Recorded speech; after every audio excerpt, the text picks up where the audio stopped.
Hello, my friends. Welcome back.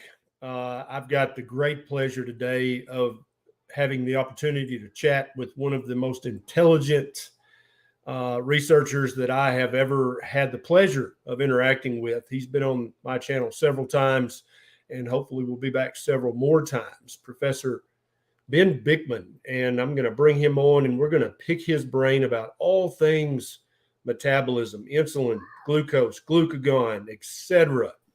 Dr. Bikman, welcome. Hey, Ken, good to see you, brother. Always nice to chat with you. Absolutely, absolutely. So we're live in our private group. We've got 5,100 members. And so I'm going to kind of let them throw their questions at you as they come. That's kind of one of the perks of being in the private membership. But then we'll post this later on YouTube, so it should get plenty of views because your information is not only sound, but also immediately applicable. And most people that follow my channel, they love that. They want to hear some advice, put it into action, and see results pretty damn quickly. And I don't blame them for having that common sense mindset. And I've always found your advice to be very useful in that regard. Tell us first and foremost where you're based at, what your research kind of entails, what you're working on right now. And so we can, people who've never heard of you can go, oh yeah, he probably knows what he's talking about. Yeah, sure. Yeah, so my academic background is in, my PhD degree was bioenergetics, which is just a fancy way of studying metabolism, nutrient metabolism.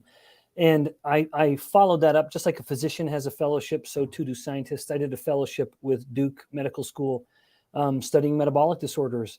And then I started my own lab here, and I'm at BYU, where the snow just keeps on coming up in the mountains of Utah, which has made for a killer ski season.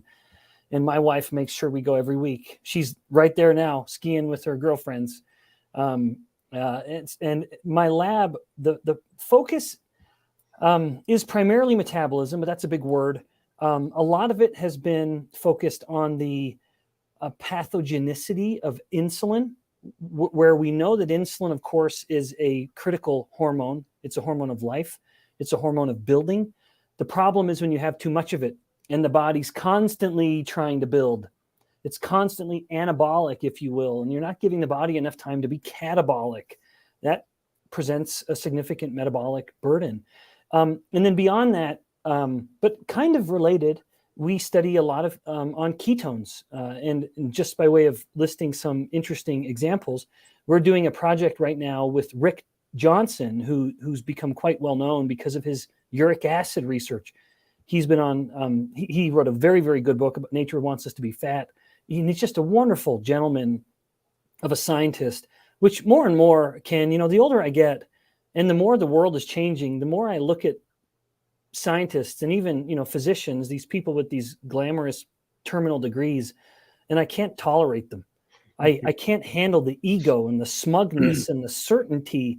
It is so antithetical to science to speak in such certainties and to invoke the science as if it is some religious creed. And I'm a very religious guy, for the record. I have no problem with declarations of faith. But I also know what science isn't. And science is not a declaration of faith. It is this rigorous skepticism of trying to prove yourself wrong.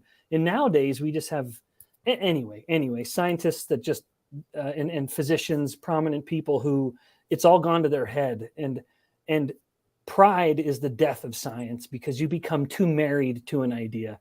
You must be constantly humble enough to admit you are wrong. And that's becoming absent in the world.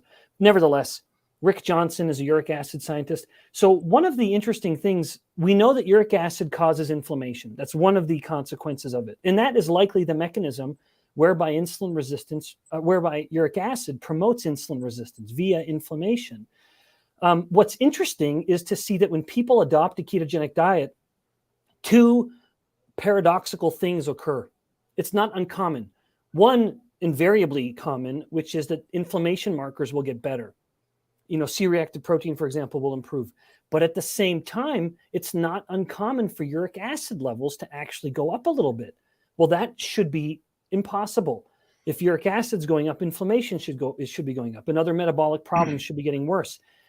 And our suspicion and our evidence so far hints at this is that ketones are providing a sufficient anti-inflammatory effect to block the consequences of the uric acid. Now, for the record, it is not a universal phenomenon that uric acid levels go up. Many people who adopt a ketogenic diet, they go down. You would see this much more than me as a clinician, of course. But there is evidence. There are clinical studies to show that uric acid levels go up a bit. Whether it's going up to a point that it would be problematic is certainly debatable. But even still, it should be something that we look at and appreciate objectively. Yep. But the ketones appear to be mitigating or entirely blocking the potential negative effects of the uric acid. So that's just one example, and numerous other projects looking at the effects of inhaled air pollution on fat cell metabolism, and several more. And you brought up the uric acid, and I find this area of study fascinating. And I read very far and wide in the biological sciences. And in many of my readings, I've come across the concept that uric acid is itself an antioxidant. Yep. That's true. And that elevating uric acid levels, first of all, as a clinician, I can tell everybody watching this, that absolutely does not mean you have gout. There are many ill-informed, partially educated healthcare providers out there that if they see an elevated uric acid level, by definition, you have gout, and they put you on allopurinol or Uric or one of the other medications. That's absolutely inappropriate and just plain wrong. And so what I've found from reading widely in animal biology, not just human physiology, is that every mammal that cannot make its own vitamin C tends to have higher uric acid levels. And we see this across multiple species of animals, from humans to the primates that don't make their own vitamin C. Some do, some don't, to even to guinea pigs that don't make their own vitamin C. They'll have a naturally higher uric acid level. Interesting. It's fascinating. And so I have stopped seeing uric acid as a holy villain. It's not just a villain. And in fact, the more I research this, the more I think that uric acid is not a villain at all. Uric acid is probably serving, as we know in biology, not just one useful purpose, but multiple useful purposes, some of which we probably haven't even teased out the mechanism yet. What do you think about that concept? Oh, I love it. I absolutely love it. So we do know, you're absolutely right. Uric acid is an antioxidant, and it helps maintain a proper redox balance. We need some oxidative stress. We can't get rid of all of it. We need it. And it is known, as you stated, that uric acid helps balance that redox and combat some oxidative stress. I love the point, which is that when it comes to biology, we cannot talk about villains. Like, as much as I talk about insulin as a villain, no, it's also the hero, depending on what story we're telling. That's right. And yes, uric acid can be a villain, but it also can be a hero. And it plays a role. And of course, as happens so often, the poison's in the dose.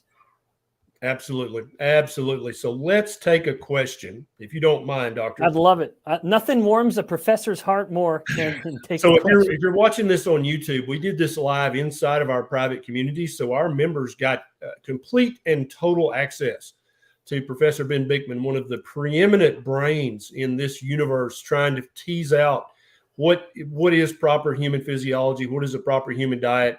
Let me see. So I've got some questions. There, as you know, you were speaking earlier about the hubris of just stating a position, especially as a scientist or a doctor in the mainstream media, that this is just settled. This is known. This is not up for debate whatsoever. And one of the most common ones that you'll hear if you're listening to certain tenors of mainstream media is that red meat consumption absolutely increases your risk of developing type 2 diabetes or insulin resistance. And eating saturated animal fat, eating fatty animal meat is going to increase your risk of type 2 diabetes or hyperinsulinemia or insulin resistance. Break this down for us. Talk to us in hopefully layman's terms about the physiology, about why this can't be. It just isn't. It's just not true at all. And then I wouldn't mind at all if you really jumped on with both feet the hubris of saying such things to people who are not scientists, who they're just like, okay, this guy's a researcher at Harvard or Tufts, and he said this. Therefore, who am I, a truck driver, a hairdresser, or, a waitress? Who am I to say that's bullshit? I can't. I don't have the bona fides to say that. So how's just the average person watching or reading, and when they hear something like this, how do you even begin to go, well, is that true or not? Yeah, in fact, let me just start with that as in my answer here, then I'll address the specific points. I do have very, very strong feelings about the way the world is going and how science, I don't want to talk in silly terms here, so I do want to be careful here. Science has kind of become a new religion, where it's become a religion of the modern world, and scientists are the priests and priestesses of this new doctrine that's being preached, this gospel, which is that we are the authority and we'll tell you what is best, and you just need to do it.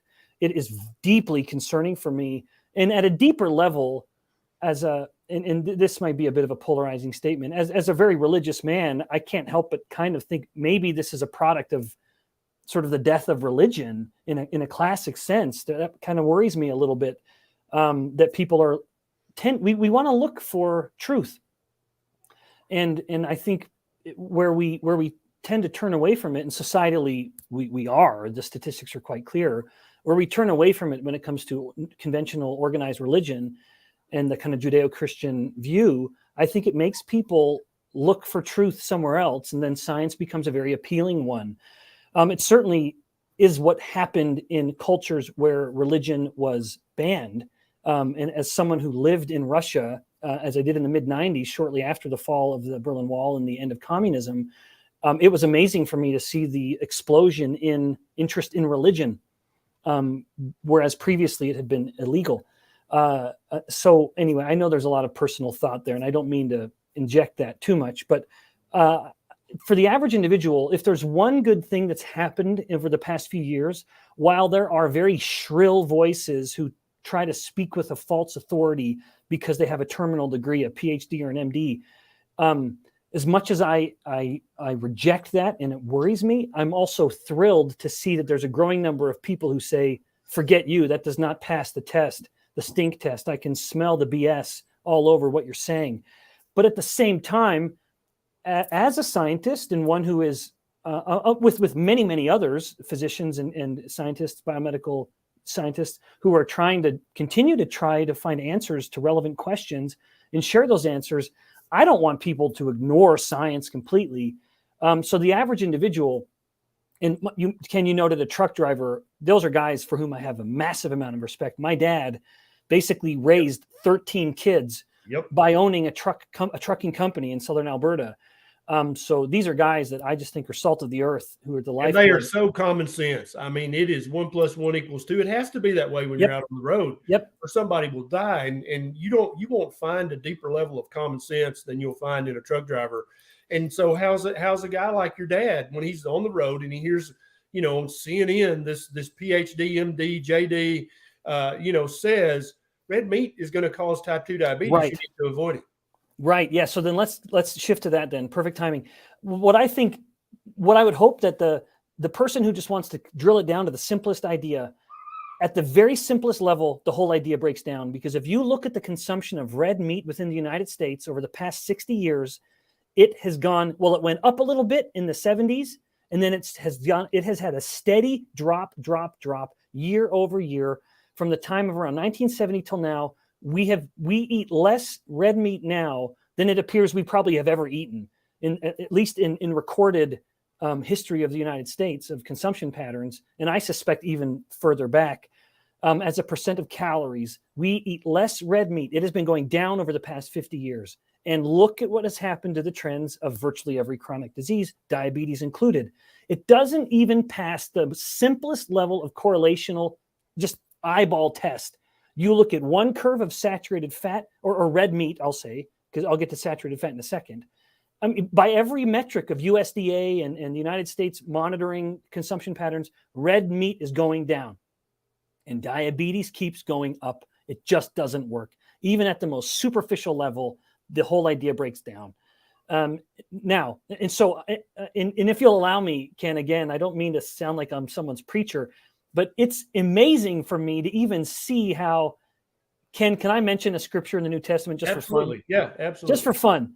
Anyone who believes in the Bible, just go to 1 Timothy chapter 4 and read what the Apostle Paul told Timothy, this young disciple, when he was prophesying of the latter days, our days, if you will, looking into the future, if you believe Paul had any kind of prophetic gift. And one of the things he says would be a sign of the times, would be that people would command others to abstain from eating meat. And these would be people who had been deceived, in his words, by the spirits of devils. And I don't want to sound silly. I'm very practical, but also very religious. But it's amazing to me that even in the New Testament, 2,000 years ago, there were people who could see the trend of people who I would say maybe kind of are losing their minds. And they would try to command you to not eat meat. And Ken, you look, every celebrity, every sports star, every government entity and corporate entity, what is the one thing they all agree on is that meat is bad and we shouldn't eat it. Well, I look at that and say, get thee hence. I'm not doing that. For me and mine. I'm perfectly comfortable discussing religion and sociology and psychology. I've also read deeply in those fields as well. My undergraduate minor was in abnormal psychology. I think if you study the human creature enough, it is self-evident that humans look for meaning. Yeah. And we are tribal animals by literal definition. There is no way to get around that. We look for a belief to latch on to and to use to create part of our identity. Our identity is in part comes from our clan, our tribe. In part, it comes from what we believe and what we eschew. No, that is false. I don't believe that. And even people who believe in nothing, if you're a complete agnostic or atheist, you still, if you've studied the human creature enough, you know that we are highly susceptible to latching on to a belief. For many of us, it's a very popular belief, or it's a belief that is propounded by somebody who we look up to, a celebrity, an athlete, or somebody, and we'll just irrationally adopt that belief. And if that's part of who I am as a human being. Humans are very susceptible to that, and scientists, you would hope, would be aware of that weakness in human beings. And so even if you don't believe in a God, you still have beliefs in something. Yep. But it seems like scientists are actually, in many cases, using. Oh yeah. Some would call that a weakness in the human nature, or some would call it a strength. Let's just call it an attribute of human nature, that we love to believe in stuff. We love stories. We love mythology. Yep. Whether it's ancient or modern, it doesn't matter. But we are highly susceptible to latch on to something like that with no evidence whatsoever. And it seems like many of the plant-based PhDs, MDs, and world authorities on health and nutrition are absolutely latching on to that attribute of human nature, that people will believe irrational things if it's said by the right person. Yeah. So indeed, with regards to kind of plant-based view, the most common refrain is that saturated fat causes insulin resistance and thus causes type 2 diabetes. To just sort of finish that final question, because I have very, very strong thoughts on that. And if I may say so, I can speak with some authority because I've published multiple reports on that. Much of my fellowship experience and the manuscripts that came from it was based on exploring the differential effects of fatty acids and causing insulin resistance. So this is what they get right. And then I'll say what they get wrong, because what they get wrong outweighs what they get right.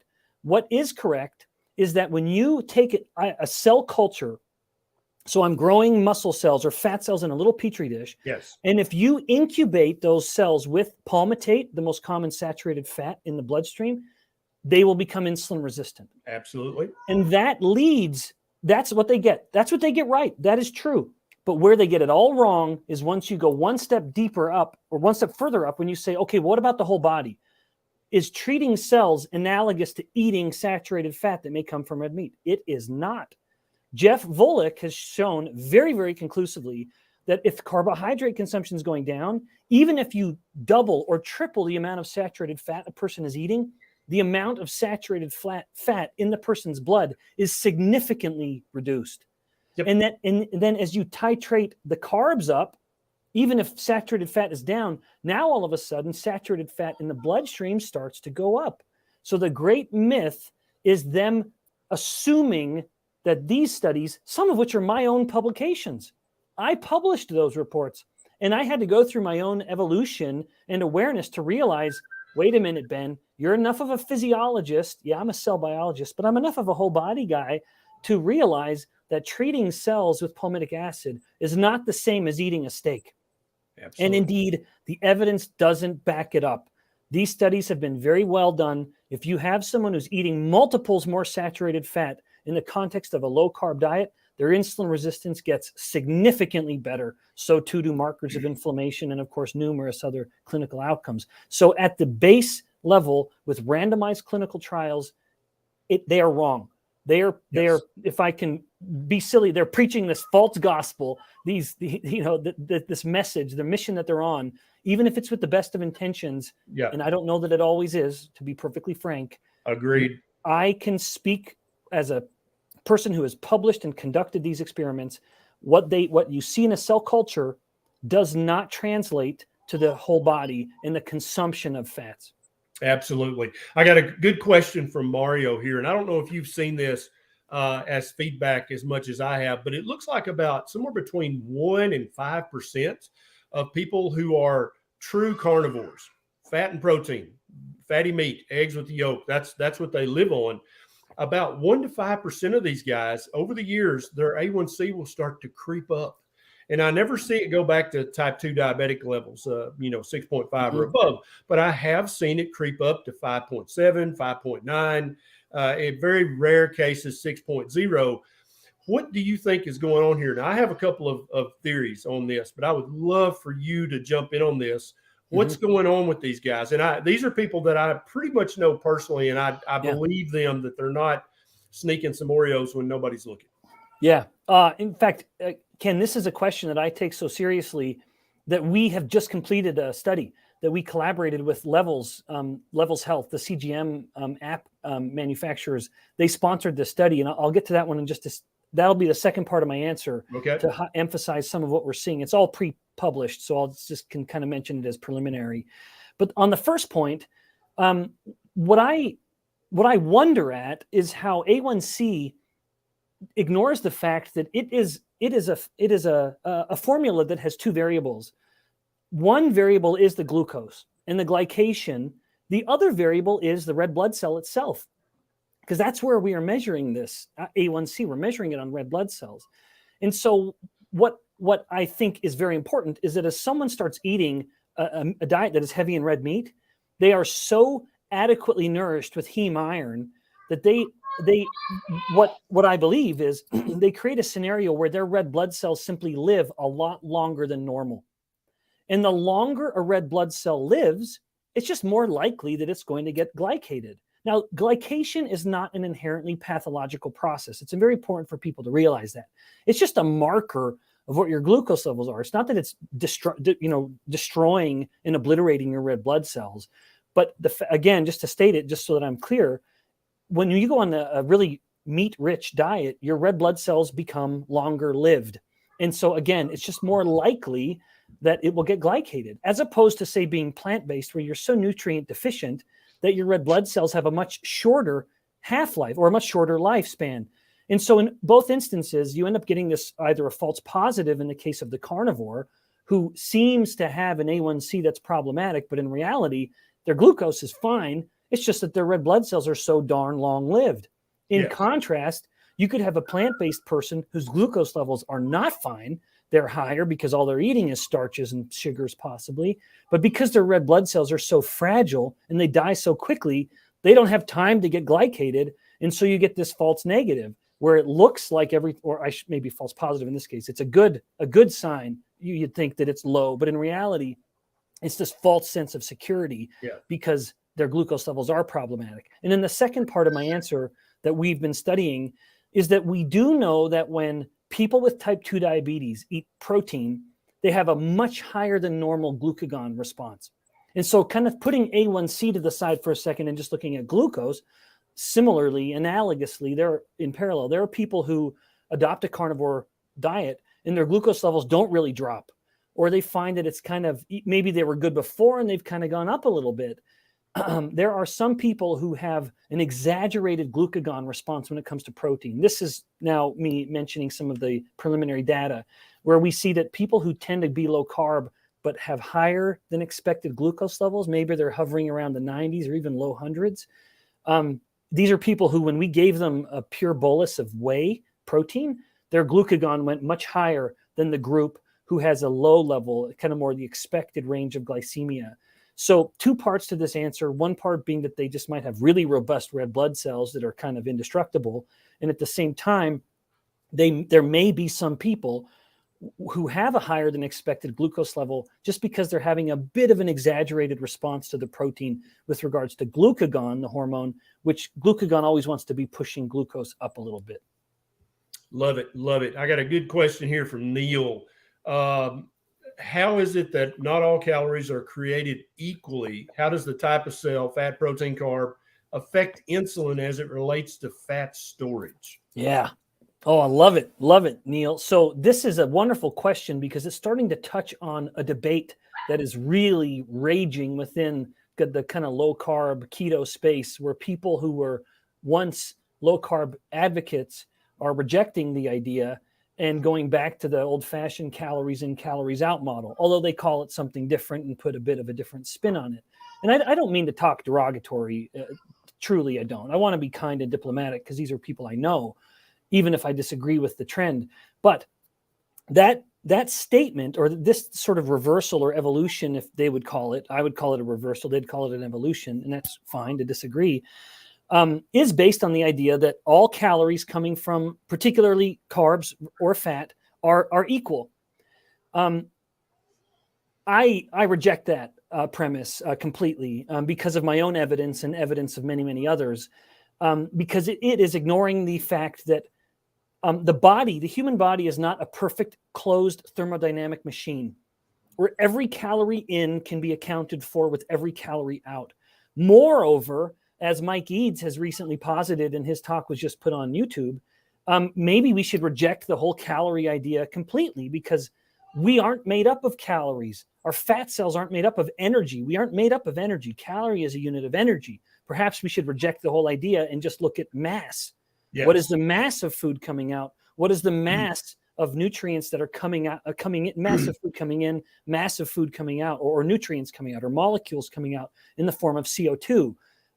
Which is the breakdown product, and you can measure CO2. Anyway, to look at glucose or carbs and look at fat and just say it doesn't matter, they're both the same. Yeah, to me, it is illogical, because we do know that one will cause an insulin release, one won't. And I know some people say fat releases insulin. It doesn't. If you're a type 1 diabetic where you have a naturally hyperglucagonemic state, you might need a bolus of insulin if you're a type 1 diabetic, because that is a broken metabolic state. And I don't mean for that to sound derogatory. That's a disease. And it's not the average individual. If you are not a type 1 diabetic, you can eat fat and you will have no insulin release. We've just done those same experiments in my lab, confirming results over decades. So what's the relevance of this? When insulin goes up, metabolic rate slows. David Ludwig has published this. Even Kevin Hall has found this, that higher insulin spiking diets will slow metabolic rate. We found that insulin will slow the metabolic rate of fat cells. So we know that insulin has a suppressive effect on whole body metabolism, and we've found that it has an effect directly on fat cells. Fat cells do have a metabolic rate. Insulin slows it down even more. In contrast, when insulin is low, not only is metabolic rate accelerated, but you also are now wasting energy in the form of ketones. Every ketone that you're breathing out or you're urinating out has a caloric value roughly similar to glucose. These are calories, if we want to invoke energy again, or potential calories, or we would say mass to kind of align with Mike Eads' message. This is mass that you're literally just breathing out. Every ketone that comes out is a molecule that would have had to be stored or burned. If we follow the kind of caloric, paradigm rigidly. And so the idea, to bring it back full circle and to kind of answer the question again, hopefully clearly, I think it is laughable and unfortunate that we've gone back to saying that we have regressed to say that calories from carbs is the same as calories from fat.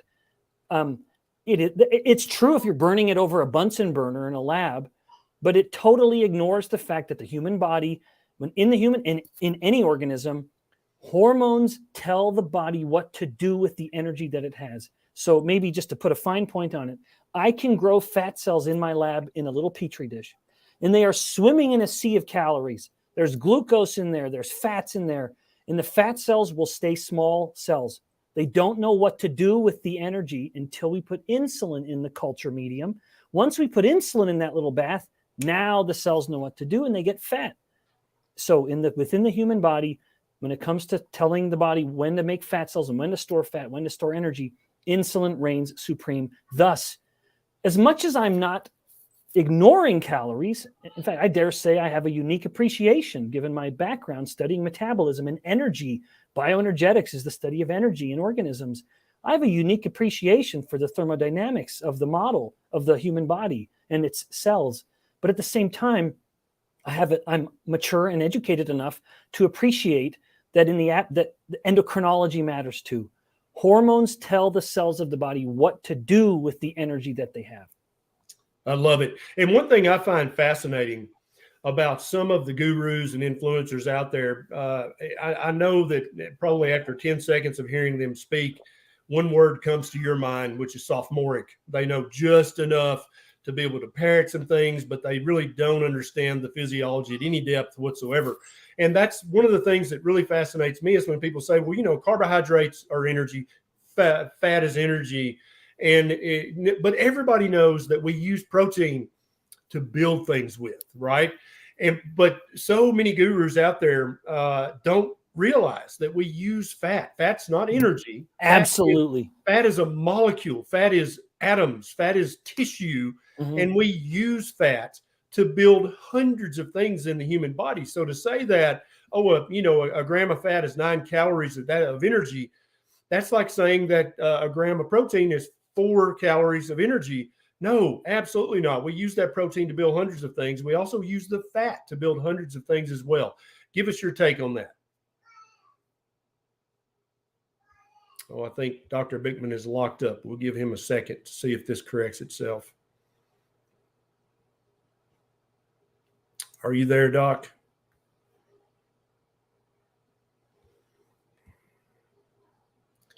I think we've lost that connection. I'm going to send him an invite. You wait right where you're at, viewers. I'm going to send him a quick invite so that he can rejoin and get this conversation going. This stuff is so important. Okay, Doc, if you can still hear me, I sent you another invite in case you need that. Yeah, okay, he did. He's already done it. That stream is locked up. There we go. Okay, we're back. Sorry, it went black. Yeah, so let me just finish that thought with an exclamation mark.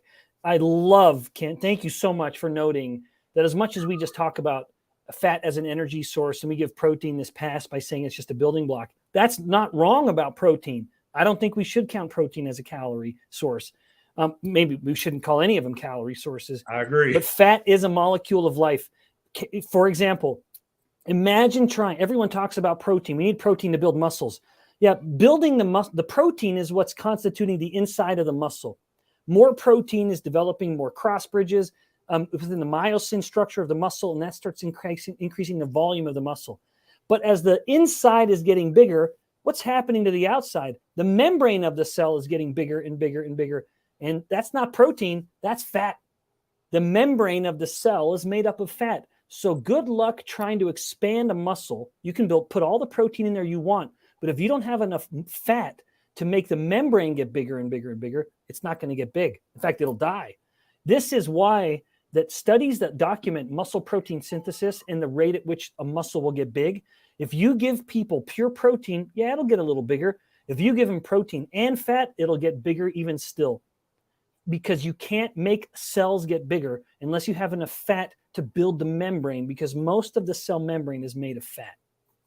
I love it. I love it. And the body uses fat for so many other things, including the myelin sheath of axons on the nerve cells, hormone synthesis, hormones. Yeah, just hundreds of things. So to pretend that a gram of fat is just 9 calories of energy it's kind of foolishness. It is. And then I just posted a video on my YouTube channel about calories and the foolishness of it, because fat on your body, people will say, they'll literally say, oh, that's stored energy. No, that is tissue. That is molecules and atoms. They have a weight. And so let's talk about that calorie model a little more, because I'm ready for it to I'm ready for it to hit an iceberg and start to sink. And I know it's going to take years for it to sink. It's the ultimate Titanic, but it needs to sink because so many people have been deluded for so long. I mean, people have been on Weight Watchers since 1963. Counting calories and waiting for that to fix their obesity, and it just doesn't work. So the fat on your butt, the fat, first of all, human beings are by design fatty primates. We're fatty. So for a man, having a body fat percentage of 10 to 20%, that is normal. That is healthy. That's actually optimal. For women, 15 to 30% is optimal health. Nobody should, it's not optimal health to look like the guy on the cover of Muscle and Fitness. That's or people who are posting pictures of themselves topless on social media. Yeah. I mean, that's not most people. And you and I are aligned in saying most people, unfortunately, most people shouldn't care to be like that. So yeah, unfortunately, Ken, you're a little more optimistic than me. I don't think the ship is sinking. The whole kind of calories in, calories out ship. Right when I thought it was sinking, we see people that we thought were on our ship who are jumping ship and getting back into that sinking ship, buoying it back up. So I don't think it'll ever die. There's so much invested in that paradigm that it's going to be a battle for those of us who just try to say, nah, there's more to it than that. Hormones matter here. And if hormones matter, then the composition of the food matters, and macros matter at least as much as the amount you're bringing in. So yeah, unfortunately, I don't think it's going anywhere. One of the problems with the calorie-centric paradigm when it comes to weight loss is that it ignores the fact, it ignores hunger. You know, hunger has different phases to it. There's this kind of gastric phase where is there something in my stomach? Okay, I'm full, I'm not hungry. Then the stomach empties itself out. I feel a little hungry. That's a very acute phase of hunger that passes. Give it a couple hours and you'll be fine. That hunger will go away. Then you get into this longer kind of phase of, I guess, for lack of a better word, an energetic hunger, which can go very, very, very, very long. Not that I'm telling people to do weeks-long fast, but they could. It's this phase where you start to get into this state where you use your own energy as fuel, your own mass as fuel, as energy. You know, it's like this analogy of the fuel tanker that's driving down, you know, all these truck drivers that are hauling fuel to the gas stations to fill them up. Within that massive truck that's hauling fuel, that truck will have to stop a couple times a day to fill up its tanks because it's using a tank that is right under the cab. Ironically, so much of the work of that engine is hauling all of this fuel that's strapped to the back. That is kind of analogous to the human body, where we have a small reservoir of glucose within the body, about 2,000 calories. And yet we're hauling around hundreds of thousands of potential calories in the form of this mass that we store as fat. That is fat cells' most famous effect. And indeed, we need it so much, Ken, as you note, we are the only mammal that is land-based born obese. Every other mammal on land is scrawny compared to humans. Yep. We are uniquely fat mammals. And it's thought to be because our brains are such energy hogs. They demand so much energy that all of this fat can turn to ketones, if we allow it to, in the absence or when insulin is low, that it becomes the preferred fuel for the brain. That's certainly the case for newborn babies. And again, that's why as babies, we are the only ones born obese, because yes, we have this big hungry brain, and we now have all this fat mass that can turn to ketones, which in babies it does very, very readily. You know, a newborn baby is almost constantly in a state of ketosis, and that's wonderful fuel for the brain. So back to this kind of metaphor of the fuel truck, that's what we have. So here in the beautiful mountains of Utah, people go hiking all the time, and I will see people going on a hike, and they have all these energy bars and energy drinks, and yet they're really, really overweight. And I look to myself and just think, it's like the human body has bandoliers of energy bars. They're on the body, ready to go. We just can't open those wrappers or take off the top of the bottle until we let insulin come down. But we need to learn to use our own fat as a fuel. That is one of the reasons it's there. But Ken, you mentioned in women, and just as a brief aside, part of what interested me in metabolism and got me on my journey was the realization that fat tissue was an endocrine organ. I had no idea. I learned that on my own as a master's student. I had never learned about it. The dozens of hormones that come from fat cells. It is one of the most active endocrine organs in the body, rivaling the thyroid and the adrenal glands, and just how busy it is. And these are good hormones, these are bad hormones, but all part of the symphony of instruments that constitute the complexity of the human body and endocrinology. But some of these hormones are absolutely essential to fundamental processes within the species, like reproduction. We always talk about leptin as it's a satiety hormone. Well, sure, but we could also say that it's a hormone of reproduction, because it is.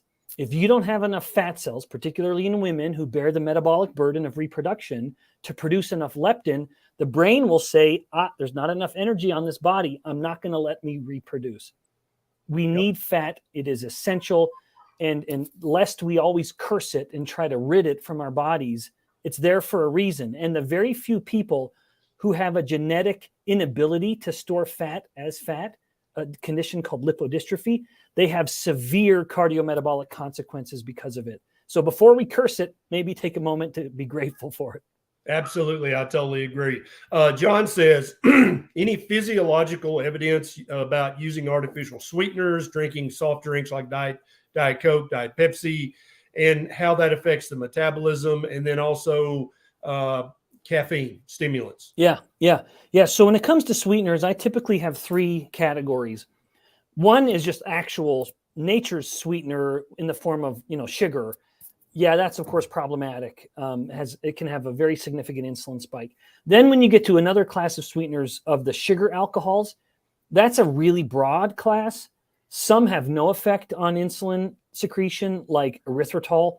Some have a very modest effect, like xylitol. Some have a higher effect, like mannitol and maltitol, and others that I don't even remember because there's so many of them. So the sugar alcohols are kind of a spectrum. And then lastly, you have the artificial sweeteners like aspartame, or the natural sweeteners like allulose, stevia, or monk fruit extract. Those have no effect whatsoever. And so I look at those pretty favorably. The only consideration that I have with sweeteners, even the ones that have no insulin effect, is that as long as you know that it's not kind of lighting up your brain, and you drink the diet soda, or a shake or something with a sweetener in it, and if you can just stop with that, then I have no problem with it.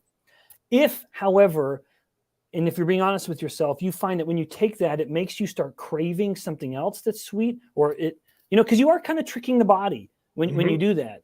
Because in nature, if you taste something sweet, you're going to get glucose in the bloodstream, no exception. That fructose will get converted to the glucose, or it's coming with glucose anyway.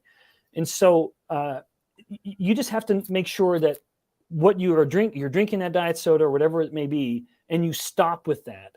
Then I have no problem with it.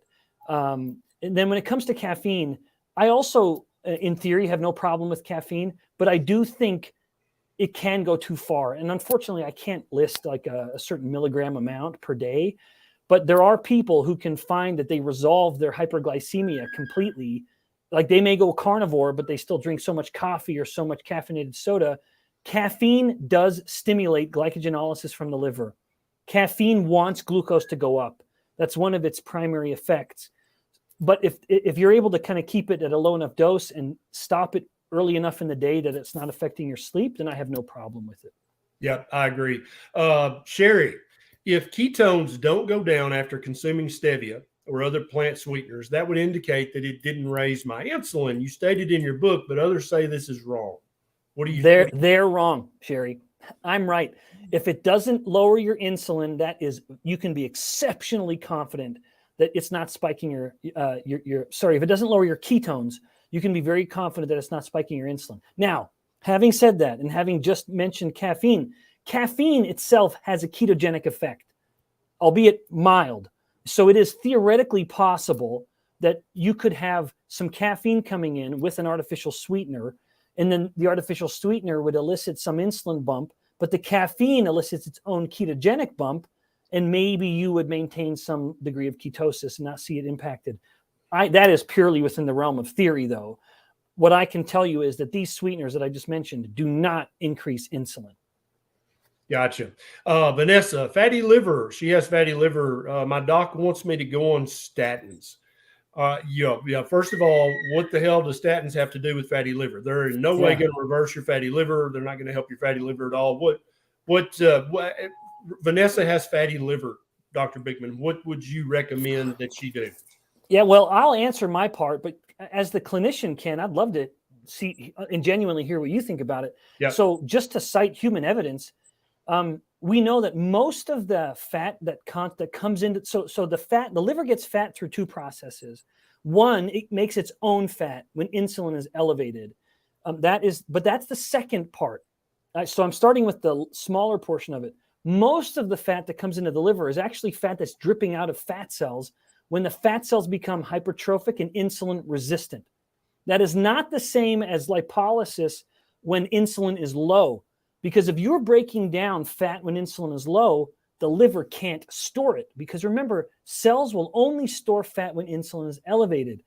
And so when you flip this around and now it's a hypertrophic insulin resistant fat cell, you not only have elevated insulin, but the fat cells become resistant to insulin's efforts to try to inhibit fat breakdown. And so the fat cell basically says, insulin, I'm too big. I can't grow anymore. I can't listen to you. So I'm going to start leaking fats anyway. Now you have this paradoxical and pathogenic metabolic state where you have both high insulin and high free fatty acids. The liver bears the burden now. And so most of the fat that's constituting the fatty liver is coming from the fat cells that have become insulin resistant. So the solution is resolve the insulin resistance. The best way to do that is to adopt dietary changes that allow your insulin to come down, because hyperinsulinemia is the primary driver of insulin resistance. So it's no surprise that there are some pilot studies, some deeper studies that show you can have complete resolution of fatty liver disease by just adopting a low-carb diet. Paradoxically, that might be higher in fat, because eating fat doesn't cause fatty liver disease. Insulin resistance does. And the relevance of the statins is utterly beyond me. Yeah, it's completely irrelevant. The statin's not going to help your fatty liver in any way that I can think of. Vanessa, I've got, I think, 5 or 6 videos on this YouTube channel about reversing fatty liver. If you'll adopt the lowest carbohydrate diet that you can tolerate, if you want to reverse your fatty liver very, very quickly, you need to adopt a carnivore diet. And within 90 to 180 days of a carnivore diet, your fatty liver will be completely gone. It will be back to normal if your fatty liver is indeed non-alcoholic fatty liver. If it wasn't caused by alcohol, if you're not continuing to drink, if you're not continuing to take supplements or over-the-counter or prescription medications that are causing your fatty liver, you will reverse and completely cure your fatty liver within 90 to 180 days. Keep in mind, Vanessa, that not only the liver can be bombarded with inappropriate pathological fat, also your pancreas. You can have fatty pancreas, which is a huge deal. You can have fatty heart. You can have fatty kidney. All of these things have been documented in the physiology. What about fatty tongue, Ken? I heard that from you. Absolutely. I learned that from you. I've got a video. Yeah. And so people with obstructive sleep apnea almost invariably have something called fatty tongue. And if you're like, well, I thought the tongue was muscle. Yes. And so if you can talk your sleep specialist into ordering an MRI of the tongue and the throat, you can see this readily, that your tongue is marbled, just like a delicious ribeye steak is marbled with fat. If you have been eating too many carbohydrates, specifically drinking too much fructose, you're going to have fatty heart, even fatty lung has been documented, fatty kidney, fatty throat, and fatty tongue. And that's why the vast majority of people, when you go on a very low carbohydrate diet, your body's not an idiot. Your body is very ancient and very wise. It's going to it's going to metabolize the most dangerous fats first. That's going to be the fat, probably the very first fat to go is fat that's been stored in the pancreas, then fatty liver, and then fatty kidney, then fatty heart, and then fatty tongue. And that's why so many people with obstructive sleep apnea, after 3 to 12 months on a ketogenic, a ketovore, or a carnivore diet, they're like, dude, I don't even need my CPAP machine anymore. I sold it on eBay. I don't have sleep apnea. And it's not, and so it is partially because you just lost weight overall. But specifically, it's because you reversed fatty tongue, which was you only have so much space in your oral cavity, in your oral pharynx. And if you've got enough marbling in your tongue, if you have enough fatty tongue, then when you sleep and all those muscles relax, that big fatty tongue is going to fall back into your airway. You're going to have sleep apnea. And so not every single person losing weight cures their obstructive sleep apnea. There are very slender people who have obstructive sleep apnea. This is absolutely true. But even in slender people with OSA, they notice a great improvement in their symptoms when they reverse the fatty tongue that comes from being chronically hyperinsulinemic, which is a signal telling your body to store that fat in inappropriate areas. Yep. Yeah. Ken, let me share one last thought about fatty liver disease. I would just want to know, the person, you want to know whether that's been confirmed through ultrasound or similar of the liver, because if the physician has just relied on your liver enzymes, so-called the transaminase enzymes, ALT and AST, you need to make sure that when you got that blood test, you didn't work out hard within about a 24-hour period, because it's a little known secret, too little known, that those enzymes are also very heavily prominent within the muscle cell. And so if you've had a hard workout and done a little damage to your muscles, which does happen with workouts, especially if you've been working out the legs, then you will absolutely have higher levels of those enzymes in the blood. They didn't come from the liver. Your liver's perfectly healthy. It might have just come from you had a hard workout. So if you've been diagnosed with fatty liver disease, you want to make sure that you didn't get that blood test following, about 24 hours of a hard workout, whether it was endurance or resistance exercise, because it's probably simply a sign of working muscles rather than damaged liver. That is a brilliant point. And this is something that many people in my tribe, and we're live right now in our private tribe, that's where these questions are coming from. Our tribe members are able to ask Dr. Bikman their personal questions directly. But so many people, and here's the problem. When I say people, I often mean healthcare providers, Dr. Bikman. They think that the AST and the ALT are like dummy lights on the dash of your car. Yep. If the ALT is high, that means you have fatty liver or some liver pathology. That's it. There is no other explanation. And very, very often, and I find it to be just a principle of human physiology, there is nothing in the human body that just does one thing. I think that the list of things in your body that just does one thing and nothing else, you can probably count on one hand, if not two. And we're talking about hundreds of thousands of different compounds in the human body. And so that's a brilliant point, that just because your ALT is high, that does not mean you have fatty liver. You need to have your liver scanned. That's how you're going to document the fatty liver. And actually, the gold standard to this day for fatty liver diagnosis is a liver biopsy. But now most docs don't want to do that. Most patients don't want to have that done, and I don't blame you. But just checking an AST and an ALT is not definitive for fatty liver. There are multiple other things that ALT and AST are markers for, and they're not just produced by the liver. They're produced in multiple different places. The average healthcare provider has either never learned that or they've forgotten that. And therefore you're left with someone that has almost a crippled sense of human physiology. And very often it's to your detriment if you just blindly believe what they said. It's a brilliant point. Yep. Thank you for making that. Mm-hmm. Let me see if I can find another question or two here, Doc. This is brilliant. I had a question. Oh, no, one of the other tribe members asked, do you believe that longer fasts, so not just a daily fast, but maybe a 2-day, 3-day, 5-day fast, is that going to help reverse insulin resistance quicker? Is that safe to do for most people? What's your opinion on that? Mm-hmm. Yeah. So fasting is a double-edged sword, where it is such a powerful tool that it can be a tool for better or for worse. So when it comes to multi-day fasts, that's a delicate topic, and people need to be very careful that this isn't a kind of glamorized version of an eating disorder, where they purge in the form of a fast, and then they binge when they are eating. So I get a little worried when I see people jumping into fasts a little too quickly. It worries me that it's just a form of an eating disorder. But there's no question it can be a phenomenally effective intervention to improve insulin resistance, particularly if you are really overweight. The problem with multi-day fasts is if you're getting to a point of actual starvation, which is when you're getting low enough on fat that you now start cutting muscle, that's the difference between a fast and starvation. The fat tissue defends the muscle.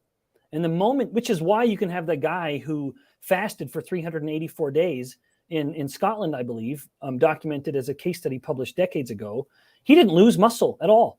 And yet he fasted for over a year. It's because he had enough fat to burn, and fat spares the muscle. And so all this hyped up stuff about you fast and you're going to lose muscle, it is so overhyped. That just doesn't happen.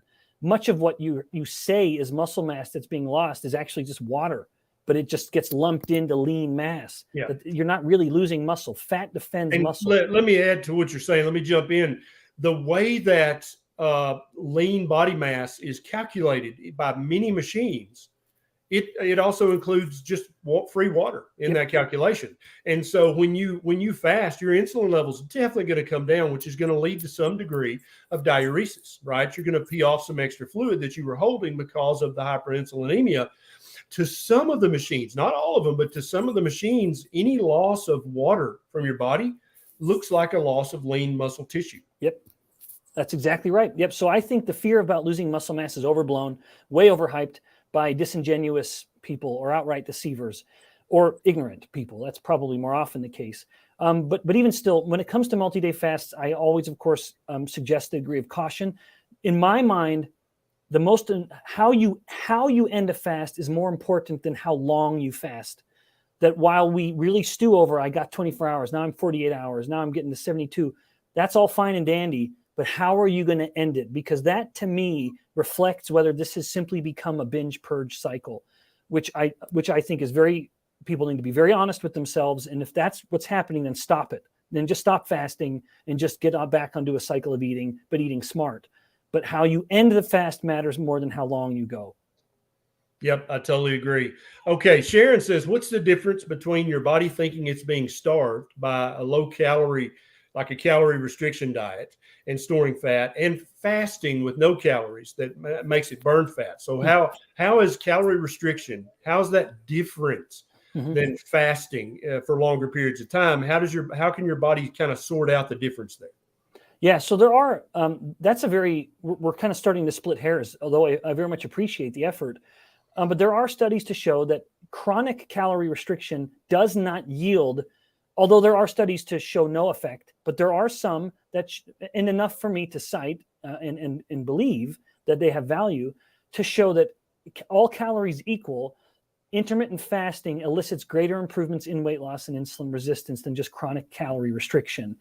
I would also say that could be because when you're intermittent fasting, you do have periods of profoundly low insulin. And when insulin is low, you train your body to tap into the fuel resources that you're carrying around. It's the fuel tanker, the big truck rumbling down the highway, where when one tank starts to get low, the little one, you can replumb the fuel line to start tapping into the energy at the back.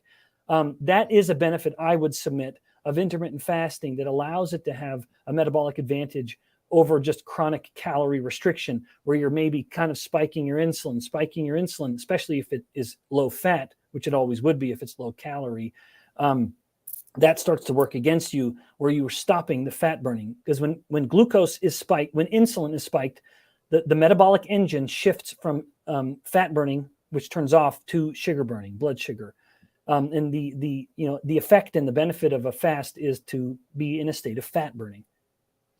Now, good question. I talk about the cephalic phase insulin response a lot, and I think now Dr. Bikman will know exactly what I'm what I'm drawing on the screen.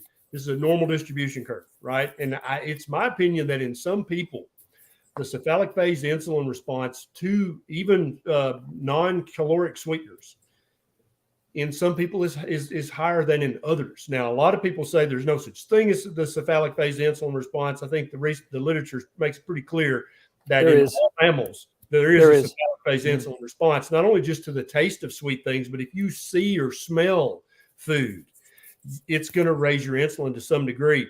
So let's break that down from a physiological standpoint.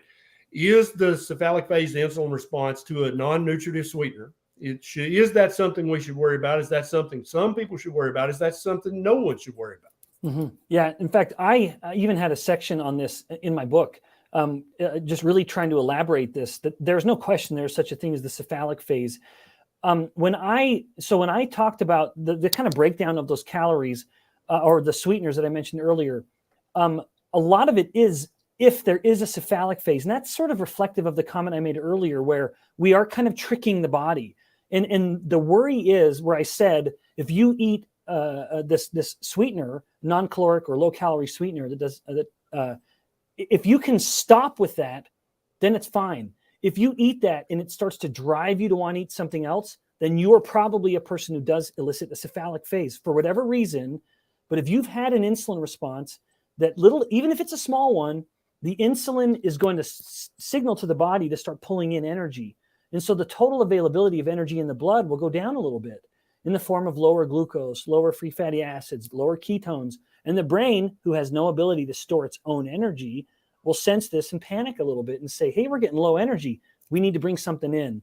So the kind of poor man's method of knowing whether you are a person who does have a cephalic phase, which is a real thing, but isn't common with those sweeteners, but not impossible.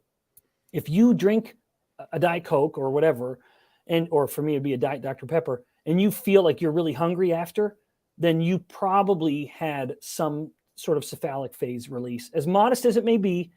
But insulin's trying to tell the body, hey, we had energy come in. Oh, wait, we didn't. And the brain is left to try to reconcile that a little bit. Now, usually, if you did feel like you were a little hungry, I'd like to say you can kind of tough that out, give the body a little time, and the nutrients in the blood will go back to where it was. So it should be quite acute, but the cephalic phase is real. The degree to which these sweeteners will affect it, in general, it would be no effect, but it is a thing. Now, you've already spoke to this a little bit, Doc, but let me ask you about this. In certain corners of the keto and the carnivore universe, there are people who are saying, if you do a water fast, you're going to lose muscle mass. That's going to happen. And so they're promoting this thing called a protein sparing modified fast, where you eat small amounts of just almost pure protein during the time when you would be doing the water fast, if that's something you would do. I think you alluded to this earlier, that on water fasting, if you are eating to satiety during your eating time, you're going to lose water, but you're not going to lose any meaningful amount of muscle mass.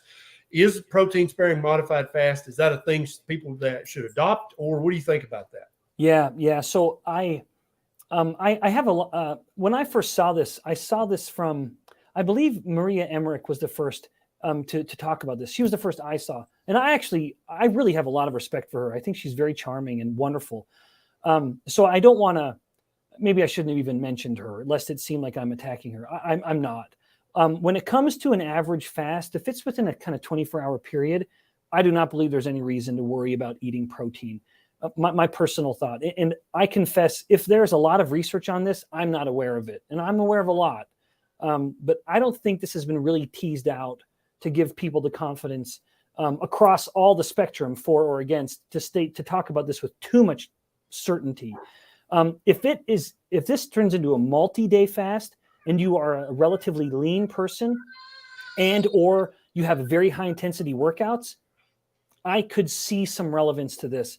But even still, the body isn't meant to consume protein alone. There's a little part of me that says, if you're going to take a little protein, you should take a little fat, because in nature, there's no exception. And I'm a scientist, so I want to try to speak carefully. So I'll say it maybe this way. I'm unaware of any exception where fat exists alone in nature. It does not happen. It's impossible. I believe that is reflected in how humans should eat it. And it's no surprise to me, with that view in mind, that bile acids are very important to proper and full protein digestion. If you eat pure protein, you get no release of bile from the gallbladder or the liver, and you don't digest the protein as well. We know that this happens. This has been known for decades. When a little bit of fat comes and the bile acids come out, you digest the protein better. So I guess I resist the idea of protein sparing modified fasts on two levels. I think it does overlook the fact that if you have plenty of fat to burn, and you can burn it, fat protects muscle. It defends muscle. And so you won't lose muscle. I think the fear, as we've discussed, the fear of losing muscle is overhyped a little in the average person. But moreover, I think it ignores nature a little bit by taking protein in alone. Protein doesn't exist alone. In our hubris, we've pulled the two apart, in our hubris and in our fear of fat. I don't think that's appropriate. I think they're supposed to come together. Yeah, I totally agree. And I very often will talk about an ancient human diet. And very often people who don't agree with me will call that an appeal to nature. And they would say what you just said is an appeal to nature. It's a logical fallacy. Just because protein doesn't occur in isolation in nature, that has nothing to do with human physiology. And I would strongly disagree. I don't think that's an appeal to nature. I think looking back at the human diet for the last, as far as we can go, million years if we can, I think that's very important. Well, and the fact that bile is essential for complete protein digestion. We not only see it in nature, but we see it correlated with human physiology. That to me is proof positive. Yeah, I totally agree. And thank you, Mitzi, one of our mentors, for bringing up Dr. Bikman's book, Why We Get Sick. If you enjoyed this, then you're going to love that book. It's available as a paperback, a hardcover, and there's an Audible for you folks out there with ADHD like me who can't just sit still and read a book. Dr. Bikman, I'm so appreciative for you doing this with us today. Thank you so much. I'd love to have you back anytime. My tribe loves you. And next time I do this with Dr. Bikman, if you'd like to ask him your questions personally, consider becoming a member of our tribe. There's a link down in the show notes. For $5 a month, you get access to brains like that brain right there. Oh, there's a lot of it. There's a lot of it. That sounds like a good deal to me. Thank you, doctor, for your time. I appreciate it so much. See you next time. My pleasure. Thank you. All